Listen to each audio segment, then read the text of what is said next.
So tonight we're talking about something that has kind of reared its head relatively frequently in the last few years of our lives. And it's something that I feel like it's a pretty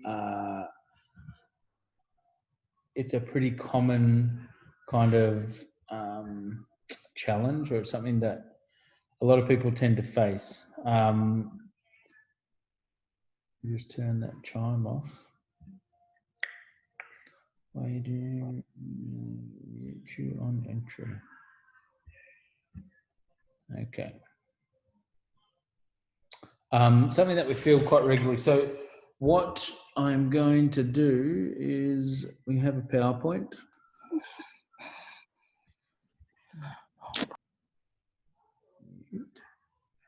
Here we are. For some reason, no matter how many times you do it, it's always hard to find it.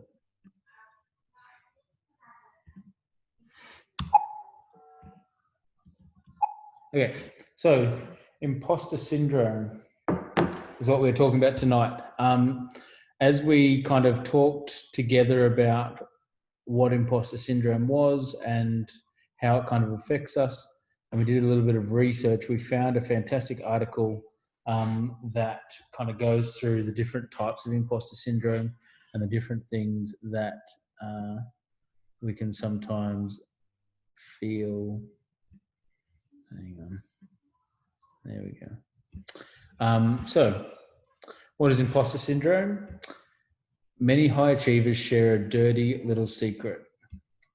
Deep down, they feel like complete frauds. Their accomplishments are the result of serendipitous luck. The psychological phenomenon known as imposter syndrome reflects a belief that you're inadequate, that you're an inadequate and incompetent failure, despite evidence that indicates you're skilled and quite successful. So how many times have we heard? I think too, one of the challenges that we have is a lot of the stigmas around this business.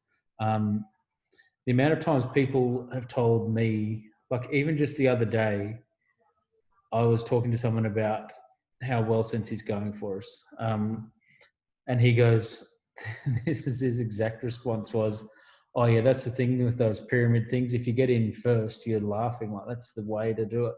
I said, yeah, kind of, but not really, because we've got a lot of other people that haven't been doing this for as long and are equally, if not more successful. And so sometimes the messages, the subliminal messages externally from other people would have us think that a lot of the kind of cause of our successes is luck, or we fluked it, or it was a right time, right place kind of situation. And no matter how good we do, we always feel like we don't quite belong in that circle of people who are successful. So there's 5 types of imposter syndrome. And so as we go through these, I want you guys to try and think about ways that these things apply to you. Maybe if there's a few questions with each one, which can help you identify whether that's you or not. So first one, the perfectionist. Perfectionism and imposter syndrome often go hand in hand. Think about it. Perfectionists set excessively high goals for themselves, and when they fail to reach a goal, they experience major self-doubt and worrying about measuring up. Whether they realize it or not, this group can also be control freaks, feeling like if they want something done right, they have to do it themselves. So I feel like I'm a perfectionist sometimes at the beginning of an endeavor, and then I lose momentum and patience and focus. But perfectionist, my sister, I've got a younger sister who was learning to play the piano, and she would often practice playing the piano, and as soon as she made a mistake, she would just throw her hands in the air, start crying and walk away and say, it's stupid, it's too hard, it's not working.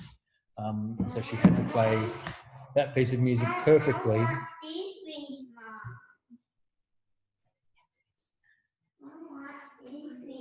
in order for her to feel like she was measuring up, but only to her own standards of perfection. And so if this sounds like you, ask yourself these questions. Have you ever been accused of being a micromanager? Do you have great difficulty delegating? Even when you're able to do so, do you feel frustrated and disappointed in the result? When you miss the insanely high mark on something, do you accuse yourself of not being cut out for your job? And ruminate? That's not a word that I use very frequently. I would say that means think about it for days. Hang on a second. Why don't you just put him on the other TV? Okay. Do you feel like your work must be 100% perfect 100% of the time? So if you answered yes to any of those things, perhaps you are a perfectionist and have that really high standard, which we often can't measure up to, which is quite confronting, and it can hold us back a lot of the time. There's that quote that says done is better than perfect. It's better to get out there and get something done rather than having to meet that perfect mark for yourself all the time. For this type, success is rarely satisfying because they believe they could have done even better, but that's neither productive nor healthy. Owning and celebrating achievements is essential if you want to avoid burnout, find contentment, and cultivate self-confidence. Learn to make your mistakes in stride, viewing them as a natural part of the process. In addition, push yourself to act before you're ready. Force yourself to start the project you've been planning for months. Truth is, there will never be the perfect time, and your work will never be 100% flawless. The sooner you're able to accept that, the better off you'll be. Anything about perfectionism? Nope. I actually was, as Andrew was like preparing this, I was trying to go through it and see like if I like fit into a category. And I thought that I was a perfectionist, but I feel like I'm definitely not. So I sometimes I think we throw like not labels, but we throw like words and things around. Diagnoses. Well, this isn't really a diagnosis thing, but we throw things around like OCD. If you actually know what OCD is, like it's an actual thing that you need to be like diagnosed for. But like we always be like, oh, I'm just so OCD, or I'm just a perfectionist. When really I was like, oh, I always thought I was a perfectionist. I'm really not. But sometimes we use those labels to sort of justify our behaviors. Yeah. Like, oh, I can't do that because I'm a perfectionist. When really you're just kind of saying, I'm a perfectionist, but I'm probably going to fail at that thing, so I'm not going to do it. Yeah. Yeah.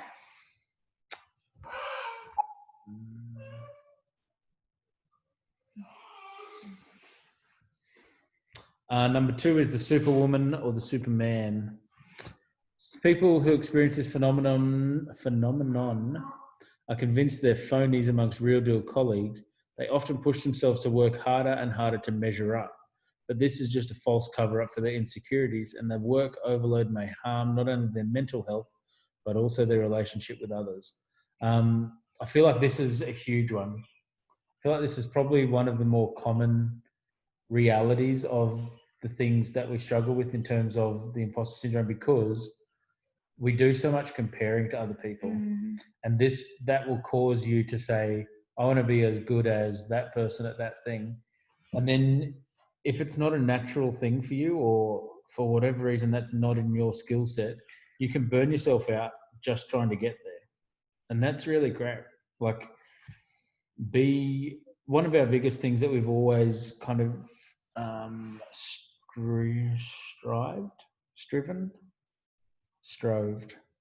strive for is authenticity. And when you are yourself and you are trying to meet your own expectations, and you're not doing a lot of comparing, you're much more likely to achieve those things and feel happiness about where you're at. Yeah. Does this sound like you? Do you stay, some of these aren't that applicable, but do you stay later at the office than the rest of your team, even past the point that you've completed that day's necessary work? You get stressed when you're not working and find downtime completely wasteful. Who does that sound like? Have you left your hobbies and passions fall by the wayside, sacrificed to work? Do you feel like you haven't truly earned your title? despite numerous degrees and achievements. So you feel pressed to work harder and longer than those around you to prove your worth. So that there, I think, is a little bit sensi specific. Even that last one. So sometimes we earn a title, especially in a leadership title, but any title that we get where we are progressing through the compensation plan. And sometimes we feel like, I'm not ready for that promotion. I'm not ready for the title of even just sponsor. If you've sponsored someone, I'm not ready to sponsor someone because I don't know everything. Yeah. Now I have to put in all this extra work to be able to meet their expectations, which you don't even know that they have. So you might have a teamie, and you might feel this incredible weight of responsibility to be the perfect sponsor for them. But one of the other great truths of this business is that your business is your business, and it's not reliant on anyone else for you to be successful. So having that as your... But a lot of people use the excuse of, I can't have a launch party until I know all the products in and out, until I've learnt the catalog off by heart, or I can't have a launch party until my kit arrives, or like, you know, those types of things where they just don't feel like they're ready to take the leap into like certain aspects of their business because, you know, everything's not lining up how they expect it to line up. Yeah, but the reality is once you own this business, once you start your business and you're working, then your title of independent consultant is the only thing you need to be worried about, and you need to just get out there and get it done. It's not about having the perfect setup and the perfect everything. And you need to know that you're worthy of that, whatever your title is, and that you can go and get things that you want to get in terms of achievements. Imposter workaholics, so this is still on Superman, Superwoman. Imposter workaholics are actually addicted to the validation that comes from working, not to the work itself. That was an interesting comment for me. I feel like a lot of the time when we do what we do, we're doing it for the validation of others. So when we try and we enjoy success, people enjoy success and they get high fives for that. And sometimes that feeling and that dopamine hit is the thing that we're constantly chasing. I know that I feel great when someone tells me I do a good job, but it's all the voices in your head playing while you're not getting those things that cause the struggles. Or if it's been a little while since you've had that little dopamine hit that you're just like... So then this step here, start training yourself to veer away from external validation. No one should have more power to make you feel good about yourself than you. Even your boss, when they give your project the stamp of approval. On the flip side, learn to take conservative criticism seriously, not personally. I think it's really important though to like that saying of no one has more power to make you feel good about yourself than you. I think that is something that's really important, especially in this business, because sometimes we can feel so alone, and we can feel like we're on, even though we have like a team, sometimes we can feel like we're by ourselves doing this thing. But the thing is if you're at a point where you can't make yourself happy, or you can't, you know, feel happy with who you are, I think it's a little bit more than just, you know, it's a lot more about working on yourself than it is about chasing, you know, success in your business. Because when you can be happy with yourself, everything else kind of falls into place. Relationships at home, relationships in your business. You know, you have to take care of yourself. You have to be happy with who you are to continue, to be able to continue to give other things in your life the attention that it needs to grow. And so if you're not taking care of yourself, and you're not, you know, working on your own self improvement and your own confidence and your own, you know, loving yourself, it's going to get you stuck in a place where you won't be able to move. And so we talk about this business being a self-improvement business. It really can be in a lot of aspects of your life, whether it's, you know, confidence, whether it's talking to people, whether it's, you know, socializing, you know, all of these things. This business can fill a lot of those, you know, hurdles.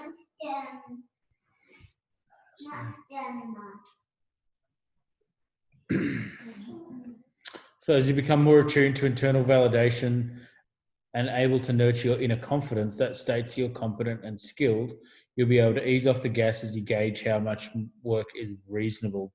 So as opposed to overworking yourself to meet external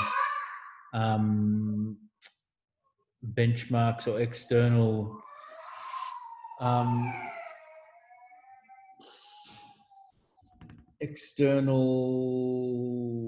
levels of kind of success, you can work to your own levels of success and get to where you want to be without having to overwork yourself.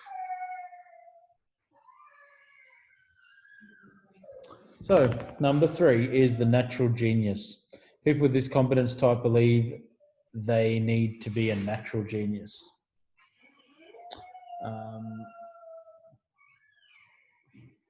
As such, they judge their competence based ease and speed as opposed to their efforts.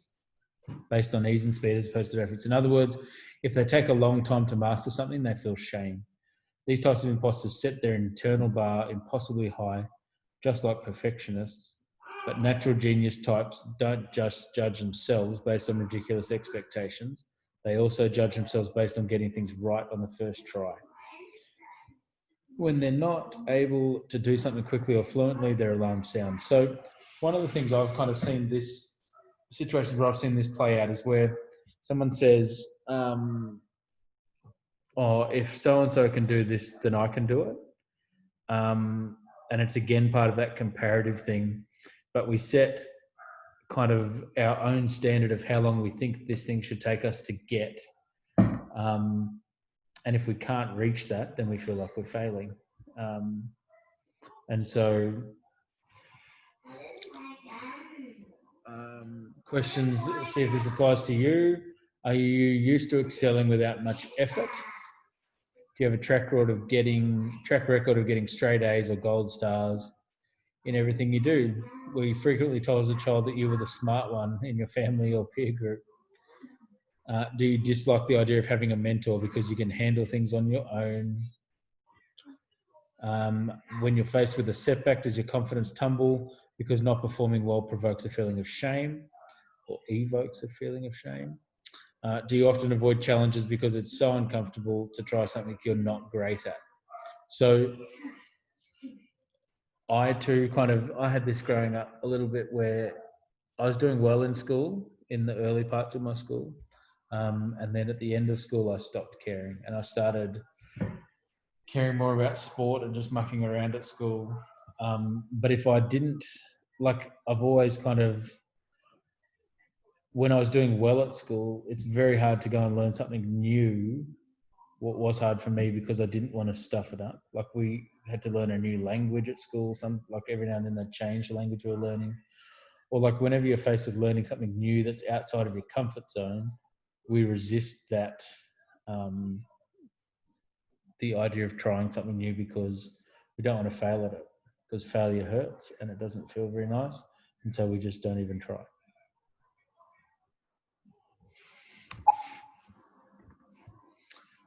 To move past this, try seeing yourself as a work in progress. Accomplishing great things involves lifelong learning and skill building. For everyone, even the most confident people. Rather than beating yourself up when you don't reach your impossibly high standards, identify specific changeable behaviors that you can improve over time.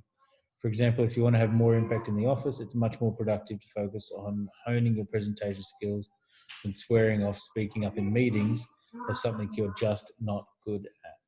So figure out the things that you struggle with, and do your best to make a list of things that you can do that you can improve slowly and steadily, as opposed to being perfect at something straight away, because it's unlikely. Anything on that, Madeleine? No, I'm not really here, but here. Our child is just on fire tonight. The Soloist. Sufferers who feel as though asking for help reveals their phoniness are what Young, who is the person who wrote this article, or the person that did this study, calls soloists. It's okay to be independent, but not to the extent that you refuse assistance so you can prove your worth. Do you firmly feel that you need to accomplish things on your own? I don't need anyone's help. Does that sound like you? Do you frame requests in terms of the requirements of the project rather than your needs as a person? It sounds a little bit like you, my darling. I also have this, I think, a lot of the time, that if I'm going to do it, and this, I think this actually comes from my dad, because this is really hard, and I don't know if this is the whole imposter thing coming through, but to me, I like to be self-reliant. Yeah. Like, and so I get the idea of, you know, does this sound like you? I don't need anyone's help. But I think it's more like, I don't need anyone's help. I'm a strong, independent woman who can do these things. I feel like, I don't know if that's the imposter syndrome coming through or if it's just my positive vibes, but I'm one of those people that thinks that way. So I don't know. I'm kind of a little bit confused by this, actually. This is okay. This is where you got to think, though. So it says it's okay to be independent, but not to the extent that you refuse assistance so you can prove your worth. Yeah, I don't think anyway, let's keep going about it. We don't have to talk about me. No, but so it's interesting because we again live in a society where being strong and independent, especially women, is all the rage at the moment. It's going to sound sexist, but being strong and independent is a thing at the moment, right? And everyone wants to be strong and independent, and that's great. And there's absolutely nothing wrong with being strong and independent. I like to think that I'm strong and independent. You're pretty strong and independent. But when we refuse help just to say, no, I can do this, I've got this, when you clearly don't have it. Yeah, and you actually need and you're drowning help. And you need help, but just to turn people away because of pride, that's a problem. Yeah. That's where and especially in this type of business, like the more help and ideas and, you know, people that you can talk to, you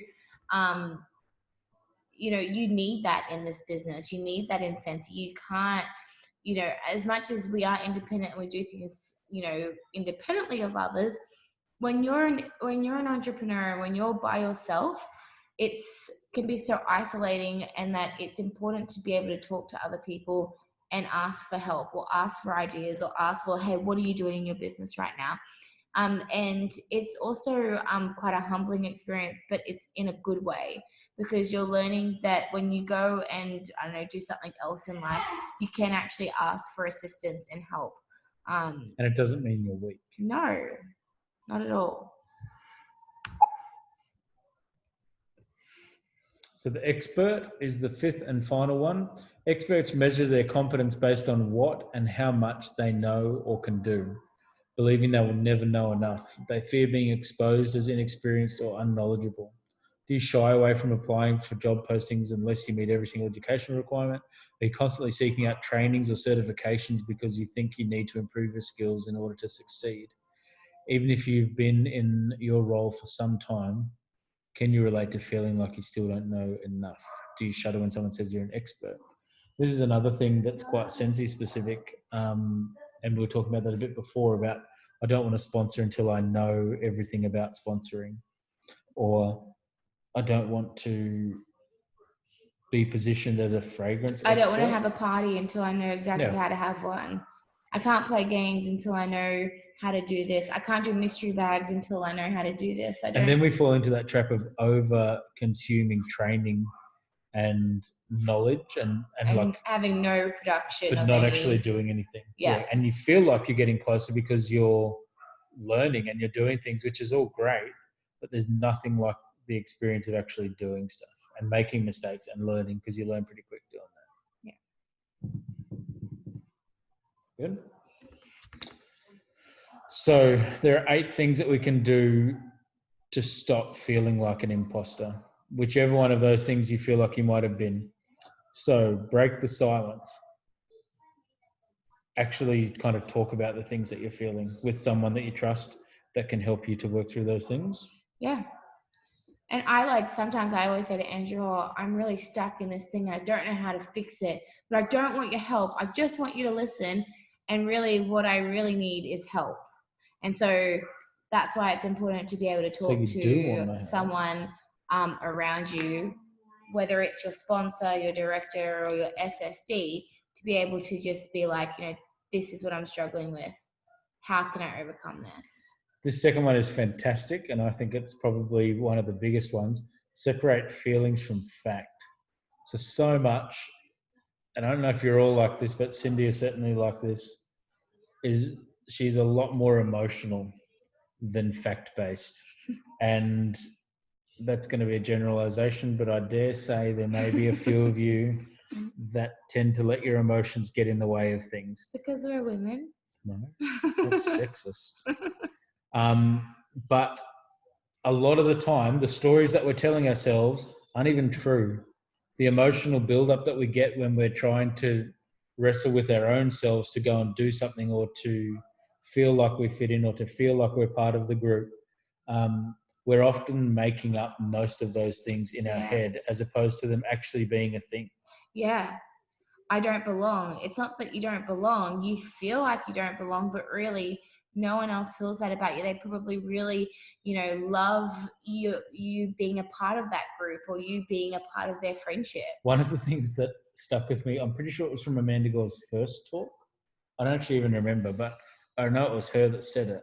But she said, if you think that someone is waking up in the morning thinking about you and what you're going to wear to something, or what you're going to do, or what you're doing in your day, then you have way too high a sense of importance of yourself. Because no one has the time to be thinking about you in terms of, are you good enough? Like when I wake up in the morning, all I'm thinking about is, am I good enough? And am I going to go out and get it today? Or am I just going to feel sorry for myself? But I'm very rarely thinking, I wonder what this person's going to think of me today. Yeah. Or I bet you that person turns up looking like a loser. Like, it just doesn't happen. People don't care that much about us. Everyone's got so much stuff they're dealing with themselves. We build up things to be big when they're not that big. Recognize when you should feel fraudulent. So there are times when those fraudulent feelings and the imposter syndrome may actually have some validity to it. It's kind of rare, but if you don't actually belong, then make a note of that and do what you need to do to develop those skills and feelings and whatever else is you need to develop to not feel like you're being a fraud. Yeah. I don't know if this is the same story, but so we moved into an area and we go to church. And so when we went to church the first time, to this new area, we hated it. And we thought that everyone hated us. And we're just like, this just sucks. And we had such a bad experience. And we had been going to church our whole lives and we never felt that way. And then we kind of moved to another area, which meant we had a whole set of new people that we had to kind of go and experience, our Sundays with.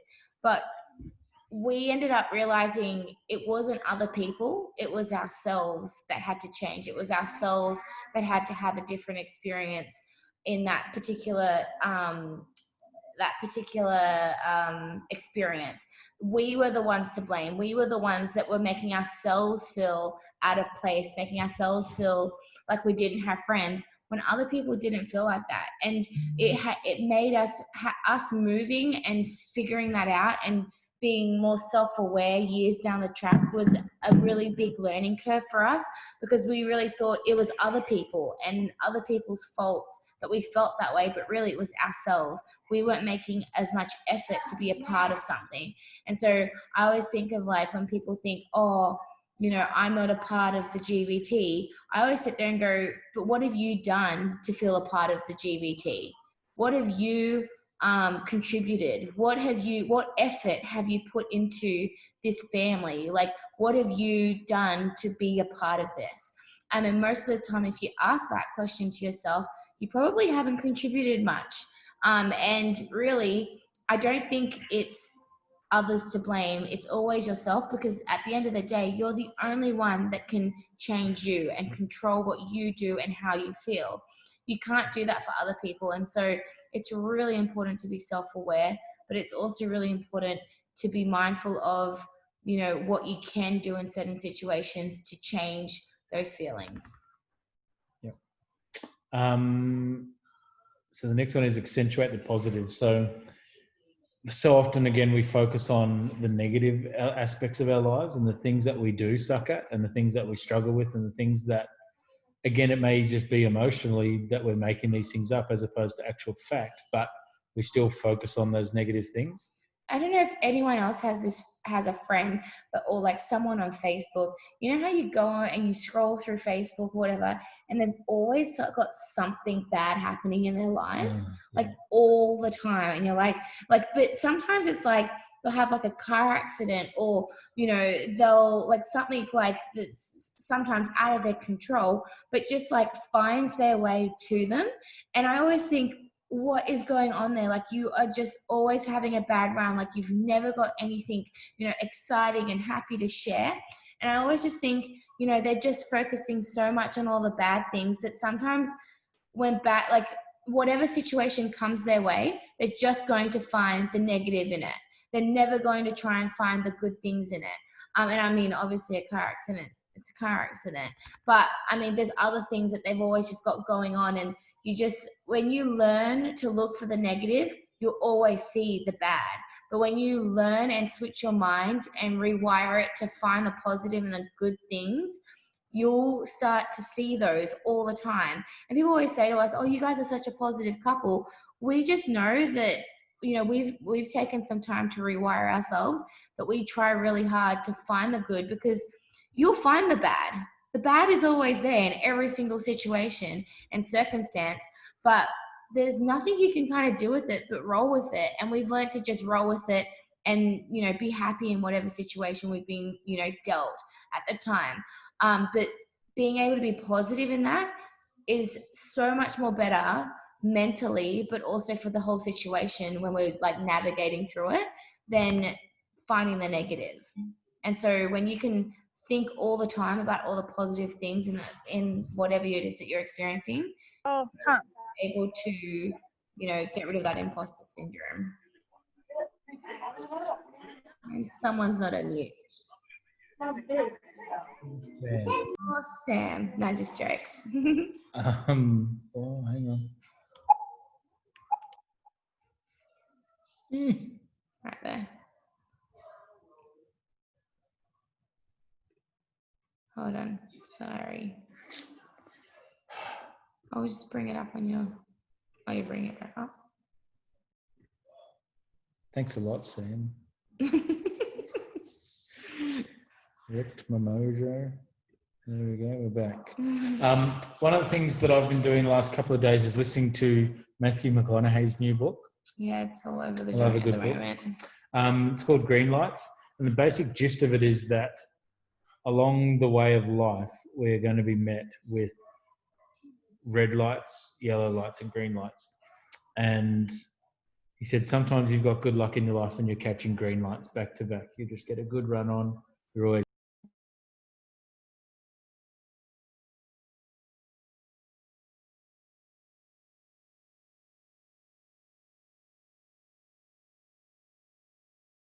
Okay, sorry, we lost connection. I think it's the storms. We don't know. So, green lights and red lights, right? So you're catching lots of green lights when things go well, but when things are going bad, you seem to get red light after red light. But one of the things that he said in the early stages of the book is that no matter how many green lights you're getting, even if you're getting red and yellow lights, they will eventually change to green lights. I think that's where focusing on the positive comes in, is that there's always going to be a positive spin. The sun will always rise the next day. Life will go on. Things are going to be okay. And so it's a matter of saying, this is a difficult situation, but it's something that I can learn through and figure out. Well, it's kind of like what we talked about a couple of weeks ago about the rewiring your brain. Yeah. This is easy. This is simple. This is fun. Yeah, well, and that's the other thing I was thinking about Kerwin racing as well. He said that you either win or you learn. You never lose. You never lose. So every situation that you're faced with, because it's going to be difficult, you're either going to come through that and win, or you're going to make mistakes. And the best way to learn is making mistakes and figuring out what's next and where you're heading.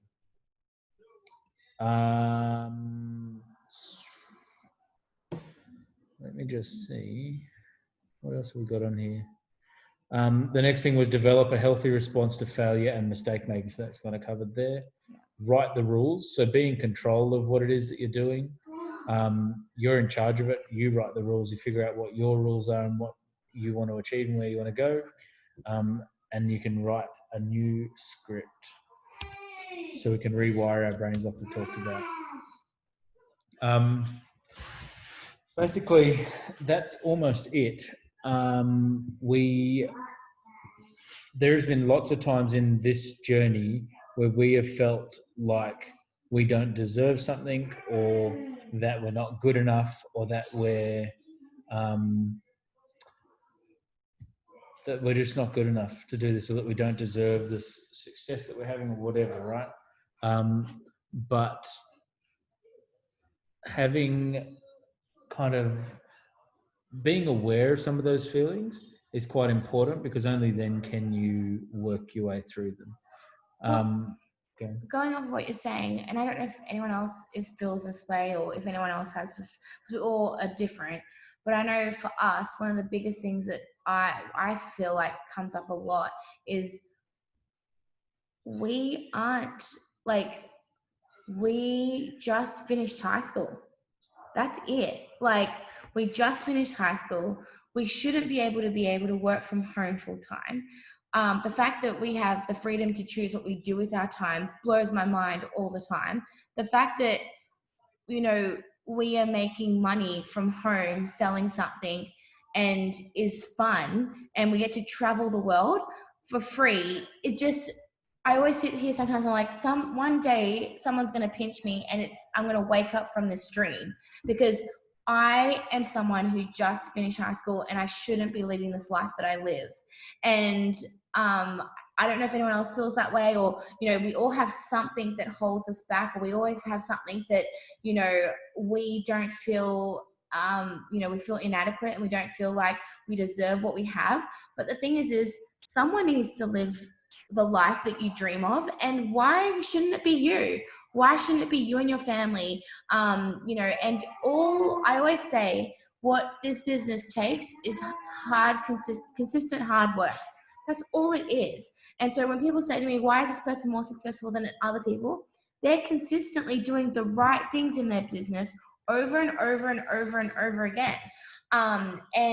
The people that get, that are experiencing the success, and hopefully this comes off right, are the ones that are working. And so if you're sitting there if you're looking at other people and being like, I want the success that they have, you're honestly probably not working as much as they are. And if you sit there and you think that you are, you're not being humble enough to realize that you're not putting the work that's required to live the life that you are, admiring from afar. Should you be admiring other people? I always think, you should look up and, be inspired by people. And sometimes I always think, don't compare yourself. But the thing is, if you're sitting there thinking, I work as hard as this person and I don't have what they have, you're probably not. And there's so much in life and on social media that you do not see in real life. We only show the good on social media. A lot of people don't show the bad, or a lot of people don't show the 2-3 a.m. Work hours. And yes, there are people on this team working till 2 and 3 a.m. in the morning sometimes, and they are where they are because they don't sleep, or they've experienced so much kind of stress while they've grown their business, or so many no's, or so many setbacks, or all of these things. So if you're sitting there thinking, I deserve that, you need to work a little bit harder. And I don't think that's like a hard truth. I think if you look at where you're at and self-evaluate and be more self-aware of where you are at in your business, I don't think that will be something that's new that you need to hear. The other thing is, you're probably doing the right things. You probably just need to do more of them more consistently. Yeah. Like sometimes you think, oh, I'm doing parties like that person. They're probably doing more parties than you, or they're probably doing something more than you. Or they're doing, really good host coaching. Or that they've been their doing parties, it for instead longer. of getting $300 parties, they're having $1,500 parties. You have to do, 5 parties to experience that. They're doing 1 and getting that money in sales. And so, like Andrew said, you just need to figure out what is going on And that's where talking to your sponsors, your directors, your superstar directors, but being responsible for where you're at, and taking that responsibility to the next level and being accountable to the people that can help you is going to take you to that next level. One final thing that we wanted to touch on quickly as we wrap up is that one of the things that we can fall into very quickly and very easily is self-sabotage. So when things are going well and we're experiencing some success, we can sit there and think, oh, I don't deserve this, I'm not good enough for this. And then we make decisions ourselves to sabotage our success. We say, I'm not worthy of that. So we stop doing whatever activity it was that got us to that point, or it's something that helps us to justify maybe less success than what we wanted. Where if we're a perfectionist or one of those superwoman people or supermen, depending on who you are, then in kind of, as opposed to having difficult conversations with ourselves in those things, we just kind of give up and we ruin things for ourselves, as opposed to just putting in the effort required to feel comfortable with where we are, learning the skills that we need to learn to continue to progress. We just give up and sabotage ourselves, which is not where we want to be. Which can sometimes be like another excuse, like kind of feeling, we talk about excuses, but sometimes it can, being an imposter is something that is a pretty valid excuse, and it is definitely something that needs to be worked on. But again, you need to be self-aware of where you're at, and sometimes talking to your sponsor, they can help you be kind of identify a few things that you might not have identified yet, like you're a superwoman, or you're a soloist, or whatever it is. But don't let it be the stumbling block that stops you from doing things. Yeah. Be aware of it, recognize it, and then develop the skills and kind of toolbox necessary to get yourself through those feelings. So we had this one, like last story, we had when we first joined, we had someone that joined us, and she was doing really, really well, like with recruiting, but she could not get her sales up. Like she recruited a lot of people but couldn't get her sales up. And I was like chatting to her, trying to coach her through it and see how she what it was she was doing and what we could do to kind of help her with her sales. And one time she sat me down and she goes, I have a fear of success. And I was like, what? That's super weird for me. Like, why would you fear success? And I couldn't comprehend it because it was something that I have never had fear of. But she really was scared of success. She was scared of being in the limelight. She was scared of, having something actually work in her life. But probably more reality, scared of feeling like an imposter. Yeah. And, back then when I first started, I didn't realize that these feelings were valid and real. And I was just like, that's really weird. Why would you fear success? But there are people that fear that, and, or fear attention, or fear, having to do leadership things, having to do trainings, they have the fear of all those things. But the thing is we are on this earth to improve and become better versions of ourselves, and everything in this business, so we're just talking about Sensi in general though right now, everything in this business allows us to be a better leader, a better version of ourselves, a better consultant. And you need all aspects, from leadership to consultancy to sales to sponsoring, all of those to come together to really learn. There are so many lessons that I've learned through becoming a sponsor that I couldn't have done if I just focused on sales, and vice versa. There are things that I've learned in this business that has definitely helped me in my relationships, in my personal life, with friends and with my husband and with my children, being able to communicate a lot better. You're going to learn a lot in this business, but you should be excited about the learning process, because it is a hard one. It is a frustrating one, but it's a very rewarding process, and very, very worth it. And not financially, I mean, just, as improvement, as self-improvement, is a very rewarding experience. The other thing, I think the biggest takeaway that we wanted to try and get out of tonight too was that you are worthy. Yeah. And you do deserve it. Like, if you put the effort in and you are where you are, you deserve to be there. Whether people around you are telling you that you don't, sometimes you'll have downline that'll tell you that you're not worthy of that. Yeah. But, which is rude. But you deserve it, and you are where you are because of the efforts that you've put in.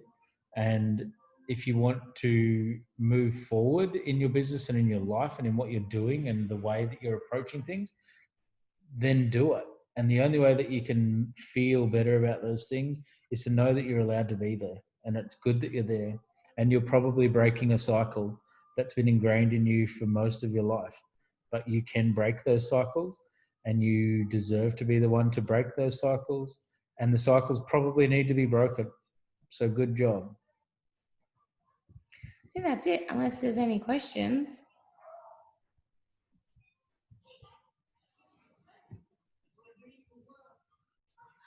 I don't think there's any questions. I think it's just comments. Does anyone have any questions? Baba had the fear of hitting SSD. We've heard that a lot. But we also have people that like have the fear of becoming a lead consultant, because they're like, well, now I'm like got a sponsor. So we've all had those fears, guys. You just have to work through it, and it can be worked through. Because most of the challenges are skill-based, and it's just about developing those skills. Yeah. Most of the reasons why you feel inadequate. Yeah. All right, it's a wrap. All right, thank you, guys.